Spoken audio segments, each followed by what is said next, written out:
Ito na talaga ang pinakamasarap na kalamay lansong na natikman ko. Napakalila lang gawin, 4 to 5 ingredients lang at hindi mo na kailangan pang steam. Tara, simulan na natin. Sa ating bowl, naglagay tayo ng 1 3/4 cups of malagkit flour at saka 1/4 teaspoon of fine salt. Make a well in the center at mag-add tayo ng 1 1/4 cup of ube condensed milk. Tapos ating ma-add ang tatlong ingredients, isit aside muna natin ito at i-fry na natin ang iba pang mga sangkap. Meron tayo dito ang isang pirasong kinudkod na niyog. Lagay lang tayo ng kunting tubig dito at i-extract natin ang first piga na gata. Pasalain lang natin ito. Kuha lang tayo dito ng mga around 1 1/2 cups of coconut milk. I-add natin sa ating mixture. Katapos haluin para ma-fully mix ang lahat ng mga ingredients. I-rest muna natin ito ng mga 10 minutes. Ating kawali naglagay tayo ng 2 cups of gata. Gagawa tayo ng latik.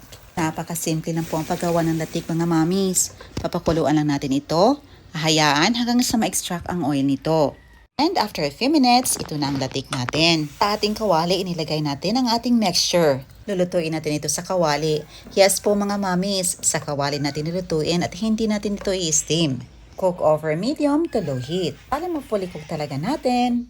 Stirring constantly at hayaan lang natin ito ng mga 30 seconds bago natin haluin para maluto naman yung kabilang sides nito. At kapag malapit na maluto ito, ilagay na natin ang ating 1 cup of shredded langka. Takpan na natin ito ng mga 30 seconds. Pagkatapos haluin. Napakabango at napakasarap talaga ng kakanina ito mga mamis. Dahil may langka tayong nilagay. O diba, kung nag-crave ka ng kalamay lansong, pwede nang walang steamer, lulutuin mo lang ito sa kawali.